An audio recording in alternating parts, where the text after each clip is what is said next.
اور کہے کہ آرمی چیف کو احکامات جاری کرنے کا اختیار نہیں، تو کیا اس کے خلاف بغاوت کا مقدمہ درج نہیں ہوگا؟ جی ہاں، بالکل ہونا بھی چاہیے۔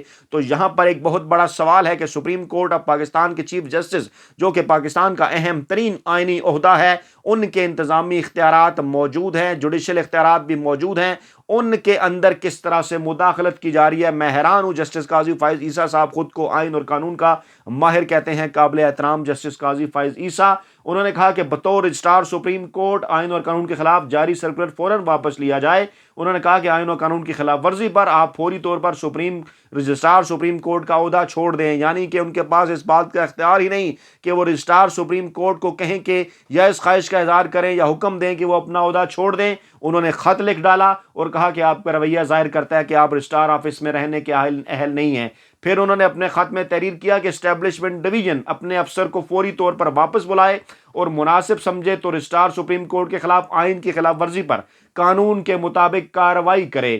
اس کی کاپی انہوں نے چیف جسٹس کو بھی بھجوا دی، سیکرٹری کابینہ کو بھجوا دی، اسٹیبلشمنٹ ڈویژن کو بھجوا دی۔ اب اس کا بیک گراؤنڈ میں آپ کو بتا چکا، معاملہ کیا تھا، خلش کیا تھی ان کی رجسٹرار سپریم کورٹ کے ساتھ۔ حالانکہ رجسٹرار سپریم کورٹ اپنے طور پر تو کوئی بھی سرکولر جاری نہیں کر سکتا، ایسے احکامات جاری نہیں کر سکتا۔ انہوں نے تو چیف جسٹس آف پاکستان، جس کے وہ جواب دہ تھے رجسٹرار، ان کے کہنے کے اوپر یہ سارا معاملہ کیا، آئینی اور قانونی طور پر سرکولر جاری کیا جو کہ چیف جسٹس کی ہدایات تھیں، اور ان کے کہنے کے اوپر ان کا جو قاضی فائز عیسیٰ صاحب کے بینچ کا فیصلہ، جس کو وہ زبردستی امپلیمنٹ کرنے کی کوشش کر رہے تھے، غیر آئینی اور غیر قانونی طور پر اس کو روکا، اس کو رد کیا اور اس کو مسترد کرتے ہوئے یہ احکامات جاری کیے، سپریم کورٹ کے اندر سرکولیٹ کیا کہ 5 رکنی بینچ کا آلریڈی پہلے فیصلہ سو موٹو اختیارات کے حوالے سے آ چکا ہے۔ اس پر آئینی اور قانونی ماہرین بھی بڑے حیران ہیں، اس وقت بات کر رہے ہیں وہ بھی کہ یہ کیا معاملہ ہے اور جسٹس قاضی فائز عیسیٰ معاملات کو کس طرف کو لے کر جا رہے ہیں۔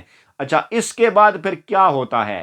اس کے بعد پھر یہ ہوتا ہے کہ وفاقی کابینہ کا ہنگامی اجلاس فوری طور پر جو ہے وہ افطار کے فوراً بعد طلب کر لیا جاتا ہے اور اس کا 1 پوائنٹ ایجنڈا رکھا جاتا ہے، اور 1 پوائنٹ ایجنڈا ہوتا ہے یہی جسٹس قاضی فائز عیسیٰ صاحب کا خط اور ان کی جانب سے اس خواہش کا اظہار، اور پھر وفاقی کابینہ رجسٹرار سپریم کورٹ کی خدمت واپس لینے کی منظوری دے دیتی ہے۔ یعنی کہ اس حملے کے اگلے قدم کے طور پر باقاعدہ چیف جسٹس عمر عطا بندیال کے آئینی قانونی اختیارات پر، جسٹس قاضی فائز عیسیٰ کے راستہ دکھانے پر، ان کی مدد کرنے پر وفاقی حکومت کی جانب سے حملہ کر دیا جاتا ہے اور منظوری دے دی جاتی ہے، اور آفیشیل سوشل میڈیا پر جاری جو ان کا بیان ہے ان کے پیج پر نون لیگ کا، اس کے مطابق خصوصی اجلاس ہوتا ہے اور وہاں پر وہ کہتے ہیں جناب 2 نکاتی ایجنڈا تھا، اور ایک تو سپریم کورٹ کا فیصلہ اور دوسرا یہ معاملہ، اور وہاں پر اٹارنی جنرل نے، سینیٹر اعظم نذیر تارڑ نے بریفنگ بھی دی، اور پھر اس کے بعد وفاقی کابینہ نے عدالت عظمیٰ کے حکم کے خلاف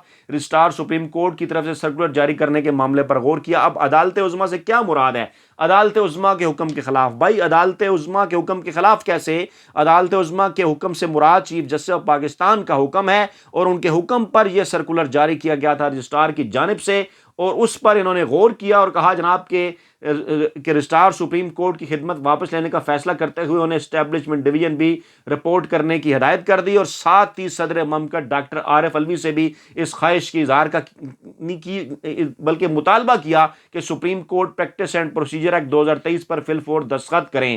یعنی دھمکی دی انہیں باقاعدہ طور پر، ایک تو دونوں غیر آئینی اور غیر قانونی کام کے، ایک اس معاملے کو جو کہ سپریم کورٹ کے سینئر جج کی جانب سے سامنے آیا۔ اس پر سوال ہے کہ اگر چیف جسٹس کے اختیارات جسٹس قاضی فائز عیسیٰ صاحب استعمال کر سکتے ہیں تو پھر تو یہ اختیار سپریم کورٹ کا کوئی بھی جج کر سکتا ہے، جسٹس اعجاز الاحسن بھی کر سکتے ہیں، جسٹس منیب اختر بھی کر سکتے ہیں، کوئی اور جج بھی کر سکتا ہے۔ کل جسٹس قاضی فائز عیسیٰ صاحب جب چیف جسٹس ہوں گے تو ان کے اختیارات بھی کوئی اور جج استعمال کر سکتے ہیں۔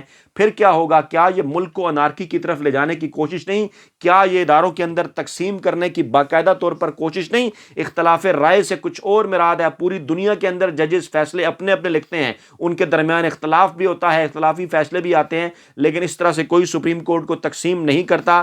یہ اس سے پہلے بھی میں آپ کے سامنے جو کچھ حوالہ جات رکھ چکا ہوں. یہ سپریم کورٹ پر حملہ یہ ایک اہم ترین جو ہے وہ معاملہ تھا. 2 لخت ہوئی سپریم کورٹ. یہ سپریم کورٹ سے ایک کتاب ہے جناب الیاس چودھری صاحب کی. اس کے اقتباسات میں پہلے بھی آپ کے سامنے رکھ کر پیش کر چکا, سنا چکا. اس کے اندر باقاعدہ طور پر دستاویزی ثبوت موجود کہ 1997 میں بھی اسی طرح سے سپریم کورٹ کو تقسیم کر کے بعد میں پھر سپریم کورٹ کے اوپر حملہ کیا نون لیگ نے, اور وہاں پر بھی جسٹس سجاد علی شاہ کے مقابلے میں سید الزمان صدیقی اور دیگر ججز کو کھڑا کیا گیا. اسی طرح سے کوئٹہ اور کوئٹہ بینچ کا استعمال کیا گیا. آج بھی خبریں آ رہی ہیں جسٹس قاضی فائز عیسیٰ صاحب کا تعلق بھی کوئٹہ کے ساتھ ہے. اور اس کے بعد پھر ایک اور معاملہ وہ یہ کہ یہ خبر آئی کہ بلوچستان بار کونسل نے, یہ خبر بھی میں آپ کے سامنے رکھتا ہوں, خبر یہ آئی کہ بلوچستان بار کونسل سے ایک درخواست دائر ہوئی, ریفرنس دائر ہوا سپریم کورٹ کے جج مظاہر نقوی کے خلاف.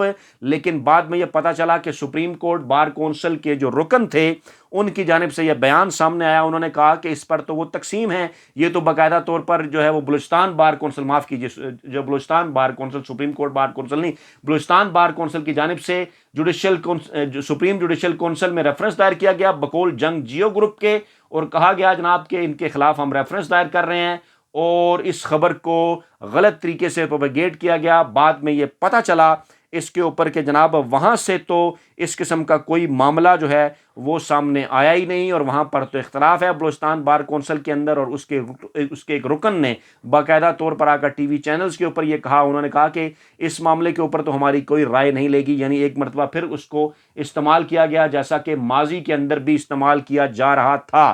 اور رات گئے گیم اس وقت اپنے آخری اور حتمی مرحلے میں داخل ہے. اطلاعات آ رہی ہیں کہ عمران خان کو چیئرمین پاکستان تحریک انصاف کے عہدے سے ہٹانے کے لیے لاہور ہائی کورٹ کے اندر بھی ایک اور درخواست جو ہے وہ دائر کر دی گئی ہے. لاہور ہائی کورٹ میں ایک شہری کی جانب سے یہ درخواست دائر کی گئی, اور انہوں نے جناب موقف اپنایا کہ الیکشن کمیشن نے 21 اکتوبر 2022 کو عمران خان کو نااہل کیا تھا, حالانکہ وہ تمام تر معاملہ اس سے بڑی کورٹ میں جا کر, الیکشن کمیشن کا یہ جو معاملہ تھا وہ کس طرح سے جا کر ختم ہوا, تمام تر تفصیلات جو ہیں وہ اس سے پہلے آپ کے سامنے آ چکی ہیں. 24 گھنٹوں میں وفاقی کابینہ کا دوسرا اہم ترین اجلاس بھی آج طلب کر لیا گیا. ایک تو گزشتہ رات گئے افطاری کے بعد ہوا, اور اب ایک بار پھر اس پر جو اجلاس ہے وہ طلب کر لیا گیا ہے. اور اس اجلاس کا ایجنڈا بھی بلا شبہ وہی سپریم کورٹ کا متوقع فیصلہ ہے. چیف جسٹس کے حوالے سے اعتزاز احسن سینئر وکیل کا اہم ترین بیان بھی سامنے آیا. انہوں نے کہا کہ چیف جسٹس نظریہ ضرورت کے خلاف ڈٹ کر کھڑے ہیں, اور انہوں نے بکلا کنونشن سے خطاب کیا. انہوں نے کہا 90 دنوں کے اندر انتخابات آئینی تقاضا ہے. وہ نظریہ ضرورت کے خلاف چیف جسٹس اور ان کے ججز کھڑے ہیں, اور ماضی میں میاں خاندان کی ایک جج کو دی ہوئی ڈکٹیشن ریکارڈ پر ہے. جسٹس منیر کی وراثت نظریہ ضرورت ہے جس کی وجہ سے ملک میں مارشل لا لگے. 90 دنوں کے اندر انتخابات ضروری ہیں. 91 دن نگران حکومت صفر ہو جائے گی. پنجاب اور خیبر پختونخوا میں الیکشن نہ کروانے کی کوششیں حکومت کی جانب سے کی جا رہی ہیں.